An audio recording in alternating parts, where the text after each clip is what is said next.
माहिन सलमान साहिबा, ये बताइएगा, अब कहा यही जा रहा है कि IMF के फ्रेमवर्क के मुताबिक ये बजट पेश किया जा रहा है। आप इस बजट को लेकर आपकी क्या एक्सपेक्टेशंस हैं? कैसा बजट आपके ख्याल में आने वाला है कल? देखिए, again I would agree with Asif साहब, बजट कोई बहुत अच्छा बजट नहीं है जो कि तरक्याती बजट आपके हैं, because IMF I don't know कि इसके बगैर ज़ाहिर बात है कोई चारा नहीं है, लेकिन आपको कुछ शराइत अपनी भी मनवानी चाहिए थी। एक तरफ तो आप जो है उनकी तमाम शराइत मान रहे हैं जिसकी वजह से आपकी economy will be becoming a shrinking economy. आप उनके तमाम मेजर्स देखिए तो आप जितना टैक्स आप बढ़ाते हैं, आपके इनडायरेक्ट टैक्सेस बेतहाशा हैं। There is absolutely no proportion between direct and indirect taxes. इतने ज़्यादा इनडायरेक्ट टैक्सेस के साथ आवाम पे पहले ही बहुत ज़्यादा बोझ है। उसके बाद फिर सबसे बड़ा मजाक ये है कि एक तरफ तो आपके पास नॉन फाइलर्स आइडेंटिफाइड हैं। इस बजट के अंदर भी आपने प्रोविजन लिखा है कि जी नॉन फाइलर्स के लिए टैक्सेस ज़्यादा होंगे। तो when you know that who are the non filers, तो फिर आप उनको टैक्स नेट के अंदर क्यों नहीं लेते हैं, नंबर वन। उसके बाद आपके पास हुकूमत है, अथॉरिटी है, आपके पास तमाम रिसोर्सेज हैं नॉन फाइलर्स को आइडेंटिफाई करने के, राइट। तो आप सारा टैक्स नेट अगर चाहें तो बढ़ा सकते हैं, फिर एग्रीकल्चर के ऊपर जो है आप लगा सकते हैं, लेकिन इस टैक्सेस एक हद तक होते हैं। आप रेवेन्यू के लिए सिर्फ टैक्सेस को ही क्यों देखते हैं? There are so many other ways जिसकी बुनियाद पे गवर्नमेंट अपना रेवेन्यू कलेक्शन बढ़ा सकती है। You can go for a fiscal expansionary policy. आप बिजनेसेस को फ़रोग़ दीजिए। बिजनेसेस आपने स्टार्टअप्स के ऊपर हमारी हुकूमत ने कोई डेफिनेशन नहीं दी है प्रॉपर, स्टार्टअप्स के ऊपर कोई रेगुलेटरी फ्रेमवर्क नहीं बनाए हैं, माइक्रो एंटरप्राइजेस के ऊपर आपने कभी काम नहीं किया, SMEs पे आपने कभी काम नहीं किया, लार्ज स्केल को भी आपने श्रिंक कर दिया। जो ताजिर तबका है वो टैक्स नेट में आने के लिए सीरियस नहीं है, और अब IMF की ये कड़ी शराइत हैं कि तमाम जो ताजिर हैं उनको टैक्स नेट में लाया जाए, मज़ीद टैक्सेस भी लगाए जाएं।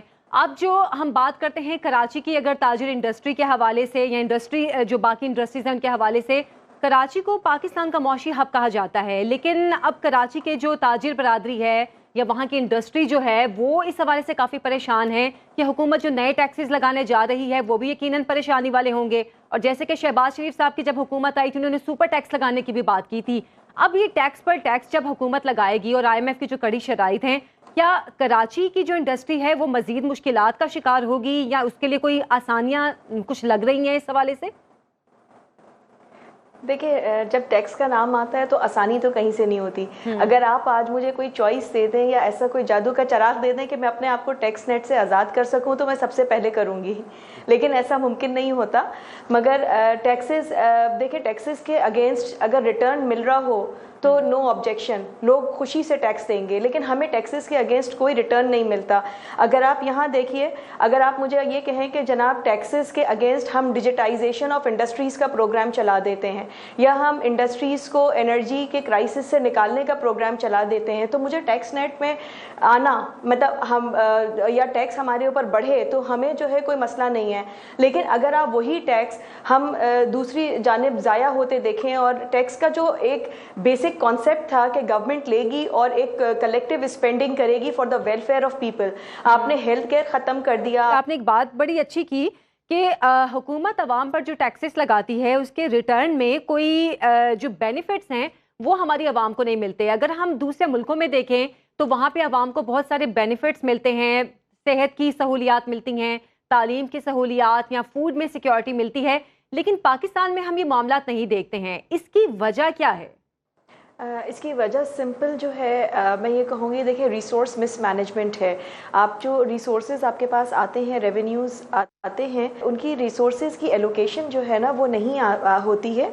आप अगर अभी का मैं बजट आपका रिव्यू करूँ तो देखिए उसमें सबसे ज़्यादा आपने कहा तो है, एक एंड पे आपने कहा कि साइंस एंड टेक्नोलॉजी के लिए आपने 148% इंक्रीज़ किया, दूसरी तरफ आपने एजुकेशन का बजट जो है वो 62% डिक्रीज़ किया। अब ये एक बिल्कुल मतलब ना समझ में आने वाली बात है कि एक तरफ तो आप जहालत को फ़रोग़ देते हैं, दूसरी तरफ आप साइंस एंड टेक्नोलॉजी की तरफ पैसा लगाते हैं। तो जब आपके पास वो ह्यूमन रिसोर्स, वो ह्यूमन कैपिटल ही डेवलप नहीं होगा जो कंट्री के लिए फ़ायदेमंद होगा, तो आप किस तरीके से तरक्की करेंगे?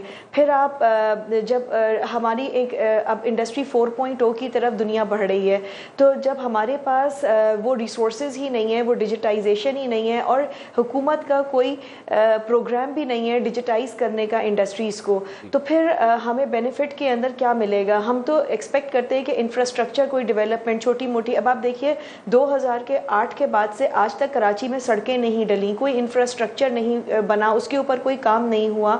تو ہمیں جب کوئی ریٹرن نظر ہی نہیں آتا, نہ تعلیم کے اینڈ پہ, یوتھ ڈیولپمنٹ کے اینڈ پہ, نہ انفراسٹرکچر کے اینڈ پہ, تو پھر کس کا دل ہوگا کہ وہ جو ہے اس پہ کرے گا؟ ہیلتھ کیئر کا بجٹ آپ نے سلیش کر دیا, ہیلتھ کیئر کی کاسٹ اگر آپ نے اس طریقے سے سلیش کر دی تو وہ بھی انڈائریکٹلی انڈسٹریل سیکٹر کے اوپر ہی آتی ہے, کیونکہ ظاہری بات ہے اگر آپ کے لیبر پرفارم نہیں کریں گے تو وہ ہیلتھ کیئر کے اوپر انڈسٹری ہی at the end of the day spend کر رہی ہوگی. تو ہم نے جو ڈیولپمنٹل بجٹس ہیں وہ بالکل سلیش کر دیے ہیں, اور ہماری جو کاسٹس ہیں وہ قابو سے باہر ہیں, گورنمنٹ کے اپنے ایکسپینڈیچرز قابو سے باہر ہیں, کوئی ریسورسز کی مینجمنٹ نہیں ہے. تو پھر ہمیں جب اپنے اوپر ریٹرن نظر نہیں آتا تو وہاں پہ ایک پیرلل اکانومی جسے آپ کیش اکانومی کہتے ہیں وہ ڈیولپ ہو جاتی ہے, because then people don't want to pay the taxes. مزیدار چیز یہ ہے کہ آپ نے نان ٹیکس پیئرز جو ہیں وہ آئیڈینٹیفائی کرے ہوئے, yet you don't have any efforts to bring them into the tax net. تو جو پس رہا ہے وہ پسے چلا جا رہا ہے. تو ایک کہہ لیں کہ آپ پیرلل اکانومی جو ہے وہ ڈیولپ ہونا شروع ہو چکی ہے, بلکہ ہے ٹھیک ہے, بڑا اہم نقطہ آپ نے معین صاحبہ اٹھایا ہے.